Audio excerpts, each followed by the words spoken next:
Hey everyone, Christian here. Welcome back to the channel. Today we're going to go over Bitcoin's price action on the daily and the hourly timeframes. A recent report put out by Pantera that outlines how and why Bitcoin is ready to create a new bull market and important timelines for the upcoming Bitcoin spot ETFs.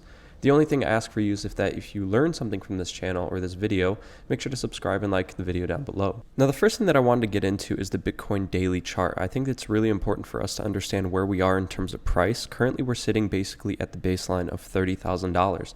Now, you can see that we've kind of been ranging in between 31.8 and 29.5.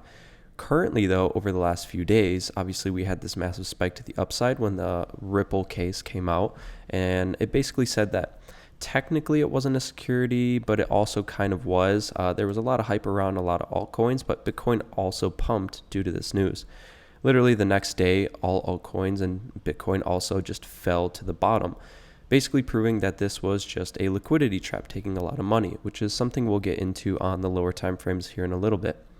Now, the really important thing that I want you guys to understand is that Bitcoin's price has been coiling up. And anytime that there's no price volatility in Bitcoin or really any asset, then it's typically kind of setting up for a big move. Now, what we're seeing here is on the daily time frame, it's kind of creating just a bunch of dojis, or basically it's just going up and down, but there's no consistent price movement and there's no clear direction. Now, the important thing here that I want you guys to understand is that when we drop down to the 2-hour time frame, you can see that I've kind of charted all of this out into range lows and range highs. Obviously, this range is basically just kind of like $1,000 gap, but you can see that I have kind of these money signs up here and below here. And the reason that I put those there is because I want to indicate that we are probably going to see some type of liquidity trap, something very similar to what we saw here on the 2-hourly, where you have very obvious resistance or support, or kind of like a ceiling and a floor, and then price out of nowhere shoots to the upside, takes that liquidity or that money, and then kind of falls back into its range. This typically happens quite a bit, especially on the smaller time frames, but even if we go to the higher time frames, this can also indicate where price might be moving. And so what I'm seeing is that we're currently stuck in this range with no price volatility. And what I see happening is obviously we have these very clear resistance levels, or the ceiling, and a very clear floor. What I see happening is that price moves up to this zone, kind of takes out this liquidity right over here, trapping a lot of the sellers, taking them out, liquidating them, and then reversing back to the downside and then taking out a lot of those buyers. And what I personally see for Bitcoin is that I think we could drop even lower, sweeping the lows of 29.5 and going even lower to possibly all the way down here to maybe 28.5 or just 28,000. A big reason for this is that if we go to the higher time frames, you could see that back here in the end of June, you could see that we kind of had this really large move to the upside, but really there was never any retracement. And if we take our Fibonacci going from the bottom to the top, typically what we like to see is that at least there's a retracement of 38% in big moves like this, volatile moves. Typically, or sometimes, it'll kind of go all the way up to 50%, and a deep retracement could be 61.8. However, we haven't reached any of these levels, and if we do, we should at least reach the bottom of 29,000, maybe even coming down to that low level of 28,000. But that's kind of what I see for Bitcoin's price on the short and long term. But now what I'd like to do is kind of transition into the report that was put out by Pantera or Dan Moorhead. Now, before we actually go into the report, you kind of have to understand why this report is somewhat credible and why it's important. Pantera was the first ever cryptocurrency fund ever created over 10 years ago by Dan Moorhead, and Pantera is what he called it. Now, the reason that it's so important is because not only was he a big Bitcoin supporter back in the day, but he's also kind of proven himself as his fund, Pantera, has gained over 41,000% in terms of returns over the last decade. So he does know a little bit something about the cryptocurrency markets and kind of the whole macro landscape. Now, in his report, the first thing that he kind of talks about is how today is very similar to 1970. And if you look at this report, everything seems pretty similar in terms of kind of all the statistics. Now, one of the big things that he points out is that when we look at real federal funds rate, that's the one thing that is very different. Now, if you don't know what real federal funds rate are, it's basically when you subtract the Fed funds rate or the interest rate that we're at. So we're currently at around 5 to 5.25%. And then you subtract that with core CPI, which is basically just our inflationary number. Now, typically, in order for the economy to be good and inflation to go down, you always want the Fed funds rate or the interest rate above where inflation is. And of course, over the last, basically, I would say 50, 60 years, we've always had it above that. Anytime inflation gets out of control, we raise interest rates above that inflation level, and it kind of brings it back down. But the one big thing that we're seeing here is that back in the 70s, there was a positive real Fed funds rate. As of today, we are still below that number, which means there's still a risk for inflation, and there's a reason inflation hasn't been falling as much, and that's because interest rates aren't above inflation rates. Now, if those numbers aren't making sense, here's a picture to kind of dive a little bit deeper into it so you can understand it a little bit better. Now, you can see back here in the 70s, inflation was above what the interest rates were, and that led to basically the double inflation or double recession in the 80s. So whenever inflation rates are above what interest rates are, that's typically not really a good sign, especially for the economy and really the markets. Now, this is really important because when you're talking about investments and things that are closely tied or very sensitive to interest rate changes, something like the stock market, real estate, and the bond market, this is very important to understand. Now, you can see for the past 15 years, since 2008, we have been in this kind of like economy where we've had inflation all the way above the real federal funds rate, and that's really bad. Obviously, since 2008, we've basically had interest rates all the way over here, damn near zero, which is not a good thing because that's basically free money, right? There's no risk to the money because there's really no interest attached to it. And so people are just taking out as much money as they can because it's very, very cheap interest. And then when you sprinkle on top of Federal Reserve, who's also printing insane amounts of money, especially as we saw during the pandemic right over here, that's just a recipe for disaster. Now, zooming in a little bit more, you can see that the largest gap that we've had to date is around 3 to 5% in the real federal funds rate. Now, this is absolutely insane. While 5% doesn't sound like much, it's something that really almost has never been seen before in terms of how far the spread has actually been. And so to think that nothing has actually hurt the economy yet because of this, it still seems like it's kind of like a ticking time bomb that's just waiting to implode on itself. And you could see in this report, one thing that he kind of publishes is that this is one of the only times that the Federal Reserve has really manipulated the bond market, where they basically had free reign to print as much money as they actually wanted. And you could see indicated by this red line over here, this is when the Fed was buying bonds. And during the pandemic, they basically just rose bond values all the way to this massive overvaluation, being over $15 trillion in overvalued bonds.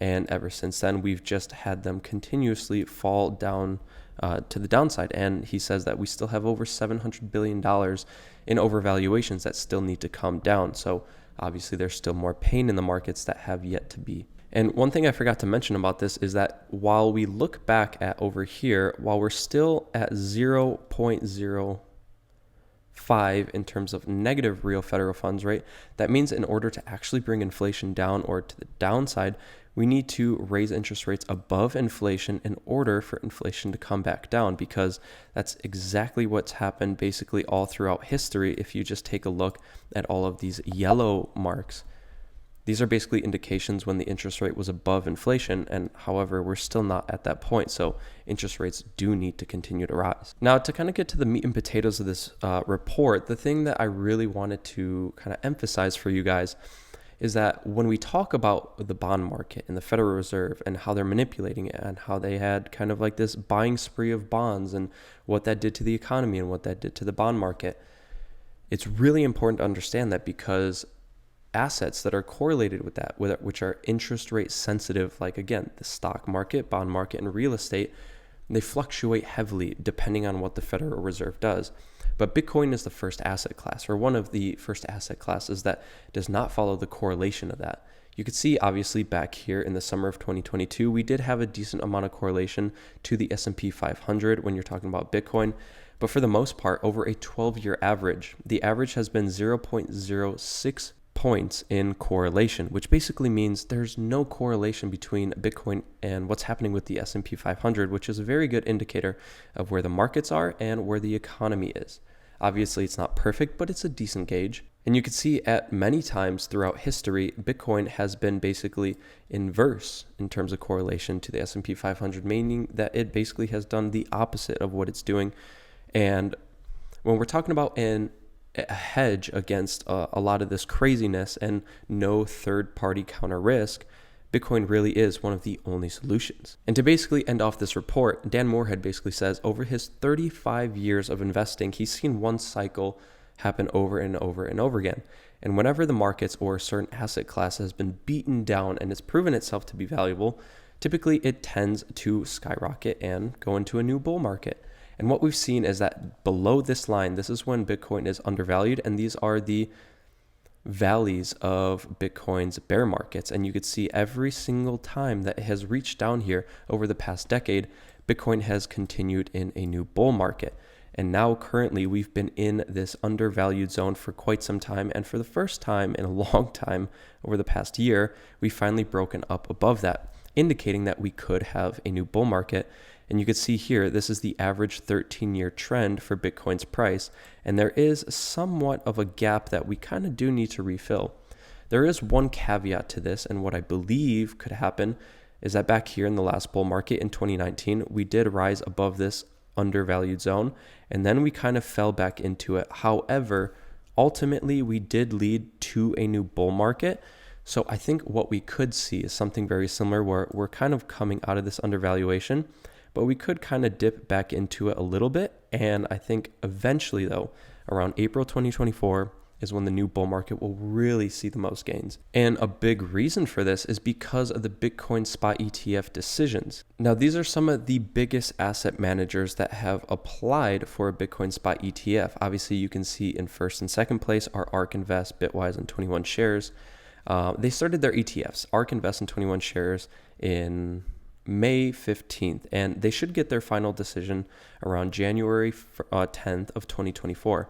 However, this is the very important thing. You can see that the largest asset managers, we're talking about BlackRock, WisdomTree, Fidelity, and Invesco, they all started theirs at the same exact time. So we're talking July 19th, which was just a couple of days ago. The first deadline for them is supposed to be around September 2nd, second deadline around October 17th. But here's the important part that I think is going to be the catalyst in terms of why April 2024 is going to be so important. You could see that March 15th is when they're supposed to get the final decision from the SEC in terms of are they going to accept the spot Bitcoin ETFs. And if they do, at all the same time, you're going to have some of the largest asset managers in the world allow services in terms of spot Bitcoin ETF investing to all of their investors. Now you can see here back on the Bitcoin weekly chart how far away we are from the decision. So the decision of the spot Bitcoin ETFs by the SEC is supposed to be due by this blue line. And if we do get it approved, you can see that the Bitcoin halving is not that far away. If we just basically take this, we can see that we're only 4 to 6 weeks out from when the spot Bitcoin ETFs could get approved all at the same time to when the Bitcoin halving is going to happen. However, important caveat, what I do see happening is that I don't really think Bitcoin's price is going to skyrocket to new highs. I think we're going to sustain a level below 35K until we do reach this period right here. So what we're going to see is somewhat of a choppy Bitcoin price action until we get to this. Because unless we have a black swan event or another catalyst coming into the markets, right here, these two events, the spot Bitcoin ETF and the halving, are going to be the catalyst to see the biggest price gains in terms of Bitcoin's price. However, in the meantime, this is, in my personal opinion, no better time to start DCAing in to Bitcoin's price because of how parabolic it could be for this next bull run. So again, that's everything I have for this video. I hope you guys found it valuable. I hope you gained a lot of knowledge from the video. And if you did, make sure to subscribe and like the video down below. And remember to always do your own research.